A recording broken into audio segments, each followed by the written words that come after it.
The DOJ just dropped the hammer on Washington state. They gave the governor 7 days, to tear down that sanctuary law or get slapped with lawsuits, charges, and lose federal money. And here's the kicker. What happens there could be the exact same playbook they use against 2 Ampere sanctuary states. This is Ted from Line 45, and today, I'm breaking down why an immigration fight up in Washington might be the warning shot for every gun sanctuary law in America. Stick with me, because if the DOJ pulls this off, the ripple effect could land right in your backyard. Before we dive in, do me a solid. Smash that subscribe, tap the bell, hit all the dang buttons down there. You don't gotta, but it keeps this train rolling and lets me crank out more of this wild gun talk for y'all. All right, enough of that. Let's get back to it. The DOJ ultimatum. The DOJ just dropped the hammer on Washington state. 7 days. That's it. They told the governor, you tear down that sanctuary law, or we're coming after you. Not later, not maybe, 7 days or lawsuits, charges, and federal money gets yanked. That's how serious this island. This ain't some warning letter they can toss in a drawer. This is the Department of Justice flat out saying, we're done playing. They're calling out Washington's Keep Washington Working Act from 2019, the one that straight up tells local cops, don't help Immigration and Customs Enforcement or ICE. No detentions, no checkpoints, don't even share information.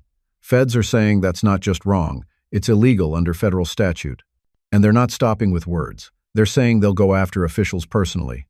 Criminal charges on the table. Think about that for a second. They're not just threatening the state as a whole. They're looking right at sheriffs, at mayors, at anyone who enforces this law and saying, we'll hit you too. And on top of that, they're ready to cut millions in federal grants Washington relies on for policing. That's how you force compliance. You choke the money and scare the officials. And this is where the story flips for us. Because once the DOJ gets a win like this, they don't stop at immigration. They take that same playbook, drop it right on the Second Amendment sanctuary states and say, all right, your turn. What Washington's law really says.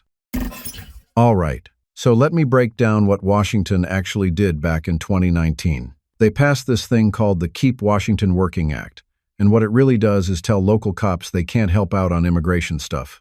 That means no checkpoints, no detentions, and not even passing along info to ICE. The pitch from the state was, hey, this makes immigrant communities feel safer, so folks aren't scared to call the police. Now, I get the idea, but here's where it crosses the line. It's not just the state saying, we don't want to spend our resources on federal immigration.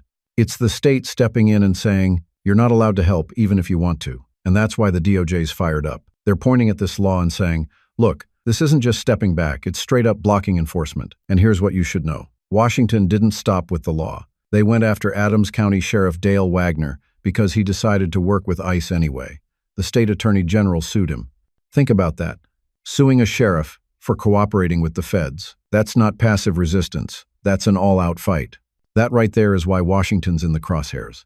It's the perfect example for the DOJ to take to court, because it's not about states' rights anymore. It's about whether a state can punish local officials for doing their jobs. Why the DOJ says it's illegal. The DOJ's whole case leans on one thing: federal law, specifically 8 U.S.C. 1373. That law says states can't block their people from sharing information with federal immigration officers. Washington's 2019 Act does exactly that. It flat out tells local cops, you don't pass info, you don't run checkpoints, you don't detain for ICE. That's why the DOJ's pushing hard. From their angle, Washington isn't just stepping away from immigration enforcement. They're throwing up a wall, and they've got an easy example to show a judge. Adams County Sheriff Dale Wagner decided he was going to work with ICE anyway. Instead of letting him handle business in his county, the state attorney general hit him with a lawsuit. That gave the DOJ the evidence they wanted. Now they can argue Washington isn't simply using its resources differently, it's punishing anyone who decides to cooperate. That's where the legal danger kicks in.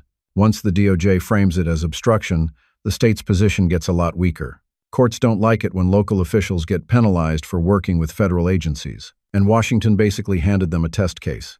This is why the fight matters. The DOJ wants that court ruling in their pocket because once they have it, they can pull it out anytime a state tries something similar. Immigration just happens to be the battlefield right now. But the ripple effect? That's what gun owners need to watch. The federal threats. The DOJ laid its cards on the table, and the threats are heavy. The first thing they said was that they're ready to bring criminal cases against state officials who block federal enforcement. That means this isn't just a political scrap between Washington and D.C. Individuals could end up in court themselves, and that changes the whole game for anyone trying to defend the state law. Then there's the money angle. Washington leans on millions in federal law enforcement grants every single year. Those funds cover local departments, training, equipment, and without them, counties feel the pain fast. The DOJ is saying those dollars are gone if the state doesn't back down. And when local agencies start losing resources, they don't stay quiet about it. Pressure comes from inside the state itself. On top of that, the DOJ has the option to sue the state in civil court. That opens a door to years of legal battles, and the costs pile up whether Washington wins or loses. Even defending that fight drains taxpayer money and government time. Put all of that together, criminal charges, lost grants, lawsuits, and you see how the DOJ builds pressure from every side. They don't need all three to land. They just need one solid win, one precedent they can point to, and suddenly every other state with a sanctuary law, whether on immigration or guns, knows they're next. That's why Washington's case is so important. The feds are playing for more than one state here. The state's resistance. Washington's governor isn't backing down. As soon as the DOJ dropped that ultimatum, he came out swinging, saying the whole thing's just political bullying. He's framing it like the feds are trying to strong-arm the state for standing up to them. And the state attorney general, Nick Brown, is right there with him. Brown's line is that Washington's law doesn't block federal enforcement. It just says state resources aren't going to be used for civil immigration work. But here's where it gets messy. Brown's the same guy who went after Adams County Sheriff Dale Wagner for working with ICE. So on one hand, he's saying, the law is about protecting resources. On the other hand, he's punishing local law enforcement when they choose to cooperate. That double play is exactly what the DOJ is pointing at. They can walk into court and say, see, Washington isn't just managing their resources, they're shutting down cooperation altogether. From where I sit, it's a classic standoff. The state's leaders are dug in, promising they'll resist every move the DOJ makes. The DOJ is building its case with examples Washington handed them. And caught in the middle are the sheriffs and local cops who've got to decide whether they're sticking with state orders or lining up with the feds. That tension is what makes this fight so important, because once a court rules on it, that decision is going to echo way beyond Washington's borders. The sheriff and his allies. Sheriff Dale Wagner is the guy who really put a face on this fight. He runs Adams County, and he didn't care what the state law said. He kept working with ICE. To him, it wasn't about politics. It was about doing his job the way he saw fit. And for that, the state attorney general dragged him into court. That move lit a fire. Now he's not standing alone. He's got America First Legal backing him, Stephen Miller's group, and he's got Cooper and Kirk, a big-name law firm, throwing in on the legal side. They're arguing Washington's own law is unconstitutional, that the state doesn't get to punish sheriffs for cooperating with the feds. And honestly, that's the kind of argument that can grab a judge's attention real quick. From my perspective, Wagner's case shows exactly how deep this goes. This isn't just state versus federal anymore. It's local officials caught in the middle, deciding who they're going to stand with. And when you've got sheriffs choosing federal law over state orders, that tells you there's more at stake here than just immigration policy. This is why the DOJ wanted Washington. It's the perfect example to test in court. You've got the state making rules, you've got a sheriff refusing to follow them, and you've got the feds stepping in with the hammer. However, that shakeout is going to be the roadmap for what happens next. Why gun owners should pay attention. When I look at what's happening in Washington, I don't see just an immigration fight. I see a test case the DOJ wants to use for everything else down the road. They've already put Missouri's Second Amendment Preservation Act in the dirt, and now Washington gives them another shot at locking in precedent. Once they win a case like this, they don't have to rebuild the argument.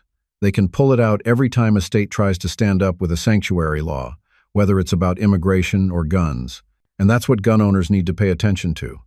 States like Texas, Montana, Arizona, and Idaho, they all passed their own 2-ampere sanctuary laws. If Washington falls here, the DOJ is going to have a court-tested playbook to go after those too. That's not fear-mongering, that's just how the legal game works. One ruling gets used again and again until it spreads across the country. The bigger question is, who actually holds the power? Do states get to decide how their cops handle things, or can the feds step in and smack them down whenever they want? Immigration just happens to be the fight right now, but I don't think for a second it ends there. So if you're watching this from a gun sanctuary state, don't look away. What happens in Washington is coming your way sooner than you think. That's why this fight matters to every single one of us.